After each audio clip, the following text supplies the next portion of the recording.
Bonjour mes amis, tu dois apprendre à vivre. Voilà une question importante, une question fondale qui fait sens pour nous. On pourrait se la poser, se regarder en face dans la glace et se demander pourquoi nous sommes sur Terre, à quoi ça sert de vivre.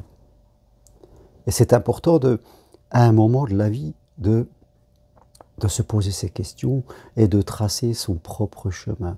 Je crois que nous savons tous que nous naissons, nous vivons, et puis nous allons mourir. Nous sommes comme dans un train où certaines personnes descendent parce que la fin de leur vie, d'autres montent, ce sont des enfants, et nous sommes quelque part. Personnellement, quand je regarde ma vie, eh bien, je suis à l'automne de ma vie, j'ai 63 ans, il y a mes parents qui sont très très âgés, qui vont descendre du train. Moi, je serai juste derrière eux. Derrière moi, il y a mes enfants et il y a mes petits-enfants qui arrivent. Et nous sommes tous, quelque part, main dans la main, en train de nous accompagner, de nous aider, de vivre des moments ensemble. On ne vit pas dans la vie que chacun pour soi, orienté par nos propres désirs, nos propres... je dirais, envie, on vit de manière égoïste, centrée sur nous. Non, il nous faut voir la vie de manière collective. Nous sommes sur cette terre, à ce moment, dans cette période, dans cette époque, et à un moment, nous allons la quitter, nos enfants, nos petits-enfants, et ainsi de suite derrière, viendront et continueront le chemin. Donc nous sommes en train de nous transmettre des choses. Je crois que nous sommes sur Terre pour aimer et pour évoluer, pour faire progresser le monde. Le monde, vous voyez comme il est. Des hommes font le bien et des hommes font le mal. Des personnes sont dans la lumière et rayonnent pour les autres, et des personnes sont dans l'ombre. Dans l'ombre, nous avons des gens qui veulent dominer et des gens qui ont peur, qui se cachent. D'un côté, il y a l'amour, et d'autre côté, il y a la peur, le repli sur soi.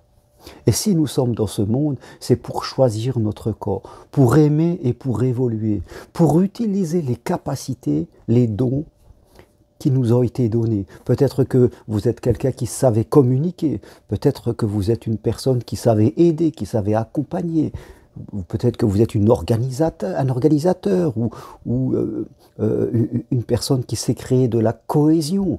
Peu importe, vous avez forcément des qualités et des dons personnels que personne d'autre a et que vous utilisez à votre façon. Et ces qualités, vous ne pouvez pas juste les utiliser pour votre confort, pour vos projets à vous, de manière très égocentrique. Certes, vous le faites un peu, et vous nourrissez votre moi, mais vous vous connectez à votre soi pour voir plus large que votre propre vie à vous. Parce qu'autour de vous, il y a certes dans votre famille des gens qui ont besoin de vous parce qu'ils partent, d'autres qui arrivent. Mais il n'y a pas que votre famille, il y a d'autres personnes. Et vous avez envie de transmettre de la lumière. C'est ça qui est important. Vous n'avez pas envie de transmettre de l'ombre. Parce que si vous êtes dans la peur, si vous êtes dans le retrait, si vous êtes dans le repli, quand vous viviez de manière pathologique parce que vous avez peur de tout et que vous avez monté des murs autour de vous pour être sûr que rien ne vous arrivera, eh bien vous allez transmettre de l'ombre. Vous n'allez pas transmettre l'espoir. Vous n'allez pas transmettre la joie. Vous n'allez pas transmettre l'amour. Donc apprendre à vivre, oui, c'est choisir. C'est comprendre que la vie humaine n'est pas facile. Il y a des difficultés, la mort, la maladie. Mais nous ne devons plus créer nous-mêmes des difficultés par nos mauvais comportements. C'est ça, apprendre à vivre, malgré toutes les difficultés que la vie met sur notre chemin, malgré le fait que des personnes humaines sont dans l'ombre, essayent de dominer, de profiter, que ce soit des collègues de travail, de la famille, ou des États, peu importe, et que d'autres se calfeutrent, ont peur et transmettent la peur. Non, vous devez essayez d'être dans la lumière chaque jour qui se passe. Chaque jour, vous devez vous dire, je vais servir des valeurs spirituelles importantes, l'amour, la compassion, l'entraide, l'écoute, le partage. Je vais choisir ces valeurs pour moi et pour la collectivité, et pas seulement pour mon égoïsme. Je ne vais pas penser que à moi. Là où la société qui est matérialiste, mais c'est la société, hein, elle vous invite à consommer, consommer du matérialisme, consommer des loisirs, parce que la société, c'est le pouvoir d'achat, et elle vous fait croire que avoir et faire vous fera être. Et c'est faux. Il faut être en premier et après choisir de avoir et faire en fonction de qui vous êtes, vous. La société de consommation matérialiste et des loisirs, elle a ses propres objectifs. Vous pouvez l'utiliser, mais vous ne devez pas vous laisser utiliser par elle. Sinon, vous allez devenir inconscient. Elle va créer du manque chez vous. Elle va vous faire croire que acheter, posséder, s'amuser, les loisirs, les plaisirs, la télé, que sais-je, se mettre en avant, vous rendra heureux, mais c'est faux. Parce que c'est une addiction. Le plaisir a toujours besoin de se renouveler. Il ne dure pas. Là où le bonheur profond à l'intérieur de vous, il va durer toute la vie et toute l'éternité. Donc oui, vous devez apprendre à vivre.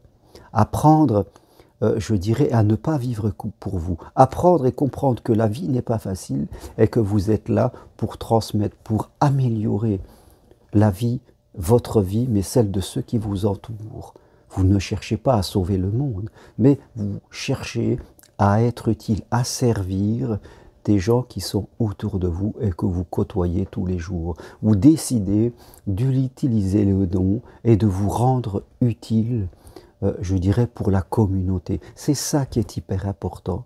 On nous apprend trop l'égoïsme dans notre vie, où les gens ne pensent qu'à eux, c'est moi d'abord, c'est tout de suite. Les gens ne sont pas patients, ne sont pas persévérants, c'est j'ai peur donc je reste dans mes habitudes. L'amour, combien de personnes me disent qu'ils ne croient plus à l'amour. C'est d'une tristesse absolue. Quand on ne croit plus en amour, on ne croit plus en la vie. Parce que la vie est amour. Donc c'est qu'on croit en la mort, c'est qu'on croit en la peur, c'est qu'on nourrit ça tous les jours. On est un jardinier qui arrose tous les jours les mauvaises herbes et qui dit non, les fleurs ça sert à rien, je n'y crois plus, je préfère entretenir les mauvaises herbes, les herbes que je ne peux pas manger, qui me font du mal, qui ont des épines, parce que c'est comme ça, je ne mérite que ça. Non, c'est faux, c'est complètement faux. Donc aujourd'hui vous devez apprendre à vivre, apprendre à dépasser vos blessures du passé, même si des personnes dans votre enfance, eh bien, eux ne savaient pas vivre, ça ne vous excuse pas, ça ne vous interdit pas, vous, d'apprendre à vivre, quel que soit votre âge. Et puis après, vous transmettez des valeurs.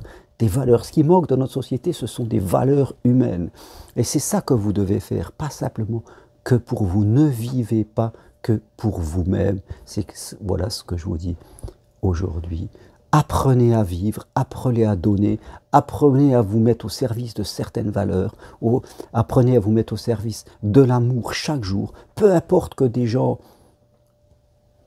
ne sont pas sympas, ils ont peur, ils essayent de dominer, ils rejettent l'amour, ça leur appartient.